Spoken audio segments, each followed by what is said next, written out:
Alright, welcome back to Modern Mondays here at Guardian Games. I'm Travis Cooper, hanging out with... Ian Lunger. We're both from Portland Paper, and we bring you 4 rounds of Modern Magic here every Monday at 6:30 p.m. Pacific Standard Time, live from Portland, Oregon. And it looks like we've got a really good round number 4, table number 1 here coming at you. We have Ben Williams playing Izzet Phoenix against Ethan Brown on Affinity. And both of these players been around the block a couple times. They've both been on some pro tours. Ethan got second at a GP some years ago, and I think Ben top eighted perhaps a limited GP. I don't quite remember what that was, but both very experienced and skilled players, so it should be a fun matchup. And kind of a fast start here. Ooh, looks like we have hardened scales for Ethan. All right, we had a welding jar, a forest, we have a servo. We're just shortcutting real fast over here. And a thing in the ice, it's pretty good at bouncing things. People said hardened scales was dead, Travis. Well, Ethan doesn't think so, apparently. No. Ethan bounces back and forth between regular Affinity that doesn't play Affinity cards and Hardened Skills.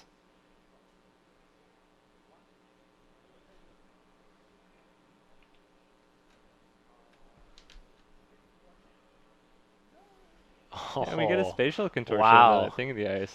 No way. Not a card that Ben was really thinking about playing around.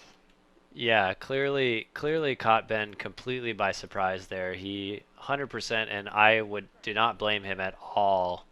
Felt like that was a free block. This is going to get really interesting with Ravager plus Inkmoth. Uh, yeah. So let's take a quick look at spatial contortion. Not oftentimes seen as a main deck card. Hey, I'm usually you think that decks that are going to play removal spells that don't have like strict creature removal in their colors are going to play something like Dismember, and Spatial Contortion is not really a card one might play around. But speaking of Aria of Flame, like we were last round, we've got one right here.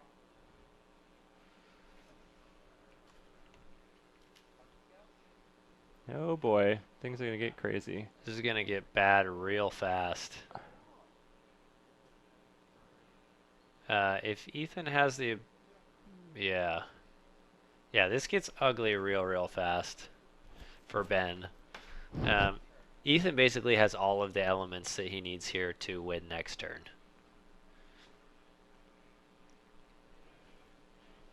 Do you have to be a little bit careful moving things on to Inkmoth? You do have the welding jar, so Ben might be able to basically fog a turn if Ethan goes all in on the Inkmoth. Yeah, I don't even know if Ethan necessarily has to. I think between the servo, what's the card that makes the servos by welding jar? In any case, between that, I think Ethan will be able to grow his Ravager large enough. Animation module. Animation module, thanks. It just took me a minute. That was the sound. That silence was the sound of my brain stretching.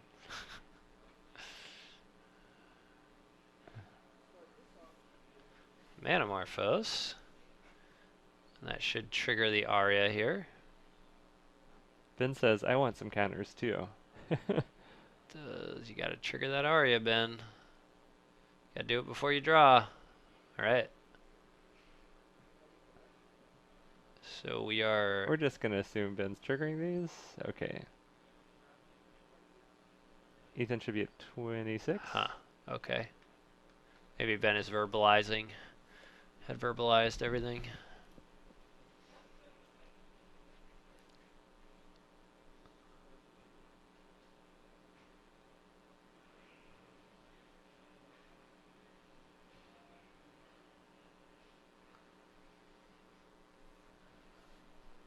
It's been interesting to see this Phoenix list transition into Aria of Flame as the alternate win condition.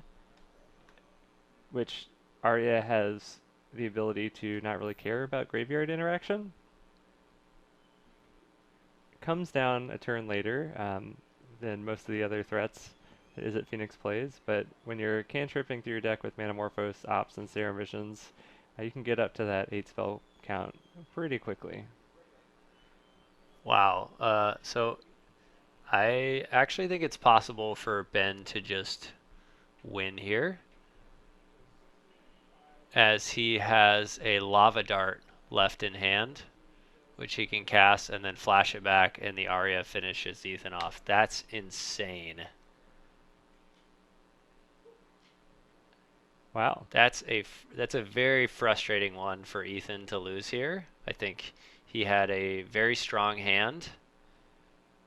Was probably going to be able to kill Ben that next turn, and Ben just, enough Manamorphose and uh, cheap spells to just blitz Ethan out with that Aria of Flame. Yeah, the Lava Dart is what sort of put it over the top there. So now if you're Ben and you're going to sideboard, are you going to board out your Arias and board in things like Anger of the Gods, some maybe Grim Lavamancers that I see in the board there, a Braid probably, thinking that Ethan is going to board in some amount of enchantment removal to basically kind of next level your opponent, making them board in dead cards? Or are you going to keep Aria of Flame in the deck? It's a tough call because with this Phoenix deck, the deck is filled with a lot of air. So when you board out a threat, you very much have to consider boarding in another threat, or else you leave yourself potentially too threat light to win the game against a well prepared opponent. So I probably would not board out the Arias if I was Ben, even knowing that Ethan will probably be boarding in some artifact and enchantment destruction. It seems like we're boarding really lightly there. We're just taking out a couple of cantrips and a surgical extraction, which is surgical's pretty useless in the matchup. And looks like we boarded in some Braids and Grim Lavamancer. I also think your other win conditions aren't particularly great here. Ethan can fog a thing in the ice pretty easily in this matchup. It might get in one attack when it flips, but beyond that, Ethan has the capacity to make servos in a number of ways and kind of keep that thing from dealing damage from then on. So, yeah, I would just be very worried about not having requisite win conditions without the Arya. Yeah, the flyers are really good for Ben. There's only really one way that Ethan can interact with flyers, and that's hangerback walkers, Thopter tokens. Otherwise, Ethan's stuck on the ground. So a good Phoenix hand can pressure Ethan significantly. Although I can't imagine that Ethan is not playing some artifact hate, as he's made it to the top tables and Hogak is still around. So, Or some graveyard hate. sorry, yes. The artifact deck with graveyard Yeah, yeah, hate. yeah.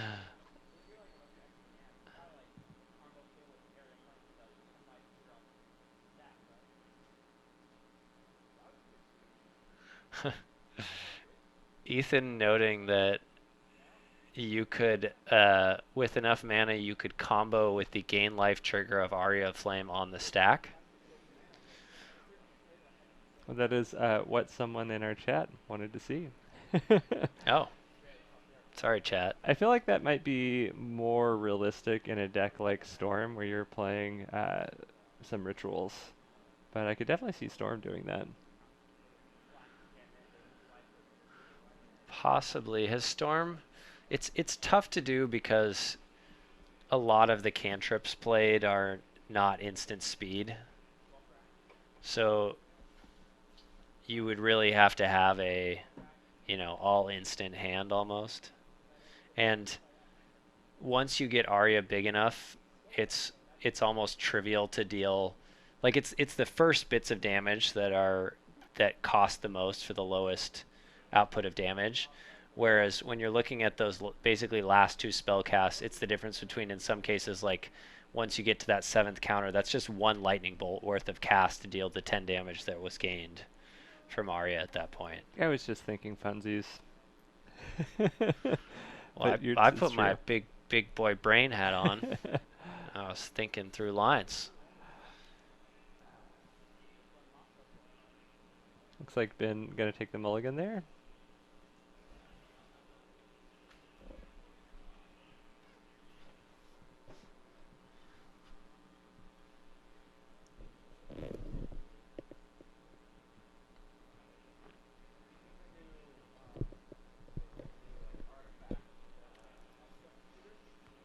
How do you think Phoenix interacts with the London Mulligan rule? Do you think it changes, makes the deck stronger, It are should make the pretty deck weaker, actually. okay? I think, and I'm fairly certain about this, as any of these decks that play a lot of cantrips have the ability to kind of quickly fix hands that have a combination of lands and spells.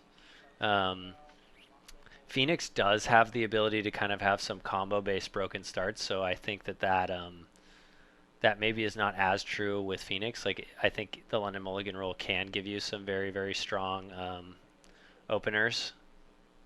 All right, so it looks like we had a starter with a Opal Citadel into a Overseer that got regenerated after it was lava darted by Ben, and now we have a Ravager that we're having activation of Overseer. All right. Man, I almost would have considered flashing back the lava dart if I was I don't think Ben did not Ben have here. another land, so that was the issue there. Oh, it also has to be a mountain, doesn't it? And Yeah. Spire Bluff is not a mountain, so he could not do that. And we're gonna have a white bordered peak. This might be a fast one.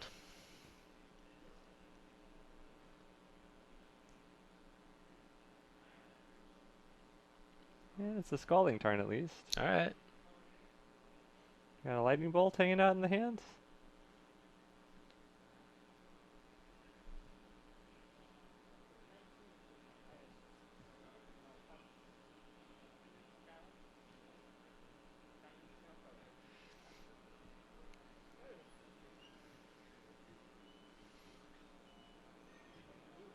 Players debating the finer points of snow-covered versus non-snow-covered lands. A Hatship Oasis.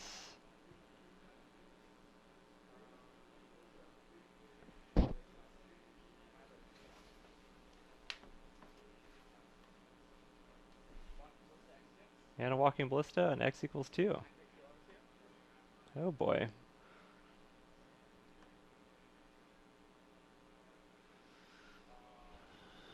And I assume we get a swing in here with the Ravager.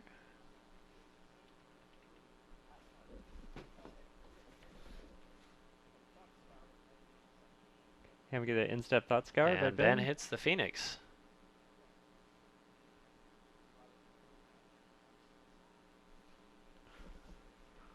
Do see that Aria Flame, but that does seem a lot weaker whenever you are on the draw. Yeah, I'd be a little worried about dying here if I'm Ben. So I don't think I would tap out for Arya. I think I would go the line. He has another Phoenix in hand. I would probably, and I believe he had a looting as well. I would probably get my Phoenixes on the battlefield here. Yeah, you definitely die if you cast Aria. Yeah, I think that's lethal in the battlefield. I haven't done the math, but it sure looks like it. yeah. All right, get a blue and a red. Storm count 1, I have a think lightning when bolt. you've played against this hardened scales list enough times, you kind of just like can recognize when they're, what the combination of cards that they can have is to kill you, and you don't always have to do the math. Yeah, Ben actually used to play a lot of Hardened Scales. I played against him at several like Comp Ariel events when they were on that deck. So he probably knows the lines about as good as Ethan does. All right. Overseer gets sacked to the Ravager. And we're going to cast another looting. Well, it's going to be 3 Phoenix. Wow. Oh man. Ben, Ben with the what do you say to that on the three Phoenixes play? I don't know if I'd be rubbing it in if I was had just killed the previous game in one turn with like a bunch of Metamorphose and then get the triple Phoenix draw. Yeah, I know I mean, Ethan is a very, very mature and rad young person, but Ethan's also in high school, I think a freshman, and Uh, I guess he's building the strong mental game early. yeah. I can respect that. He's clearly a very, very talented player.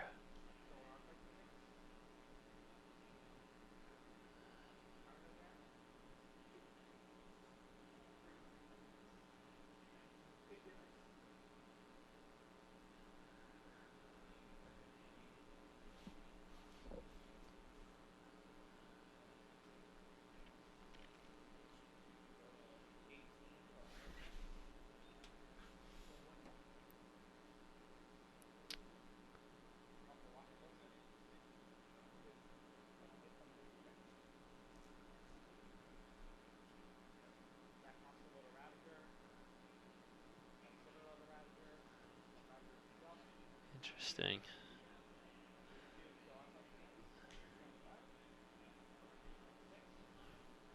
Okay, so Ethan has decided that now's the time, and he's obviously hoping here that Ben cannot re-up on the Phoenixes and get them back onto the battlefield. It seems like the right time for Ethan to go for it, and I think that's the hallmark of a good both Affinity and Hardened Scales player. And it looks like Ben has just land a couple Aria Flames and a Grim Lavamancer. Grim Lavamancer, a really good turn 1 or turn 2 play, but it's not going to do it right now. Yeah, this is it's looking like a solid spot for Ethan. Considering Ben's draw again, I really like how Ethan has navigated this game. With a flashback on Faithful Looting, then you could draw something like uh, Lava Dart and a Mountain.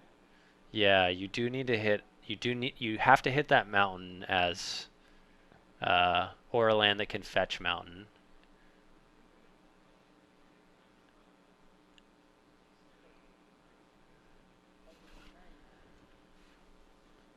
As Lava Dart can only be flashed back with sacrificing a mountain.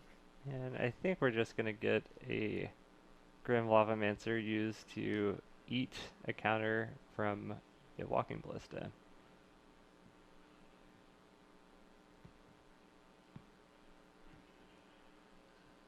And is there a Uh, Lava Dart in the graveyard? I believe there is one from like the very beginning of the game uh, when Ben tried to Lava Dart the Steel Overseer.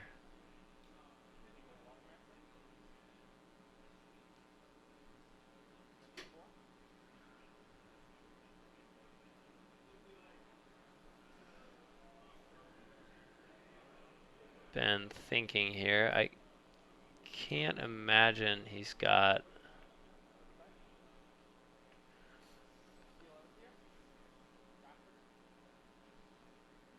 Alright, we have a Still Overseer and a Graph Trigger. I'm going to move a 1/1 counter there. And Ethan presenting Ben with a lot of questions to answer. Blue red off of Manamorphose for Ben. Yeah, we're digging.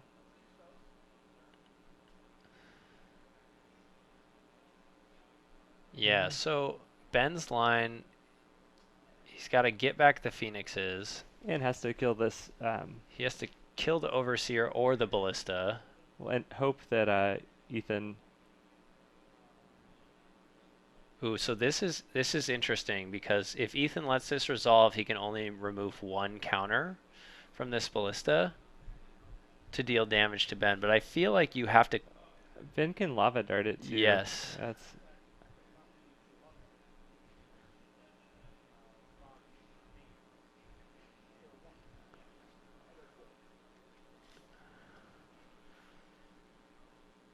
So Ben has navigated this very well. Probably has to get in here.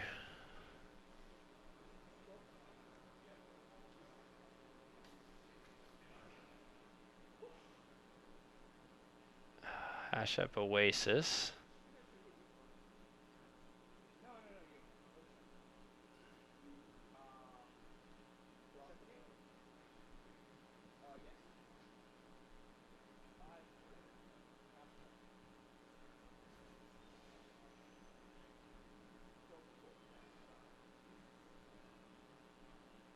So we got some lands and Aria Flame in Ben's hand.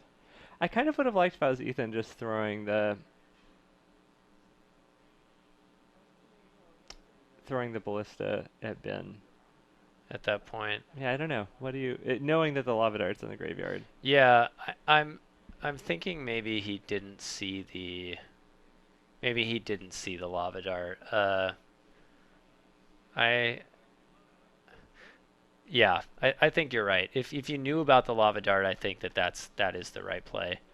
I think it would have been a different matter if the lava dart wasn't known information and maybe Ben was just trying to get, you know, Ethan to bluff there. So Ben was playing around, Ethan drawing another land to hash up Oasis and swing in for lethal, and Ben didn't have anything in hand to interact with that. So if Ethan had drawn a land, that would have been game for Ethan, but instead it was game for Ben. And sometimes, when you're getting close to death there and you're running out of resources, like Ben only had an Aria of Flame plus land left in hand, you can't really hold back one of your Phoenixes to block, and if Ethan's at 12, and then you just reduce your clock by 2 more turns. So Right. Yeah, I thought Ben played the game well, and I really thought that Ethan did play it extremely well as well. Um, yeah, it felt like Ben had very, very strong hands both games for this Izzet Phoenix deck. yeah, having only seen one Phoenix and then seeing 2 more in the course of one turn Yeah, on the top 20 cards of your deck, hitting right. 3 Phoenixes is pretty strong. And honestly, probably needing all three to win that game. Correct. All right, well, that concludes the magic we have for you. That was table number 1. Looks like Ben takes that down with Izzet Phoenix. And yeah, it was a fun night. We got to see a lot of paper magic. And thanks to everyone that was hanging out and chat with us. Shoot us a follow if you want to know whenever we're streaming. We stream here every Monday at 6:30 p.m. Pacific Standard Time for some paper modern Magic the Gathering. Tonight we had 54 players. That's probably, floating around average. We hit between 40 and 60 usually. And sometimes we stream other events. We're probably going to be streaming some Legacy here in the near future, but you can always follow us to get a notification when we're streaming, or check us out on Twitter, or look at our schedule on our Twitch page. And if you feel like it and have Amazon Prime and haven't subscribed to anybody else, if you give that to us, we'd appreciate it. But if not, just hanging out in chat is fun and awesome. And thanks everyone for sticking with us this evening, and have a good week. Thanks, y'all. Have a great night.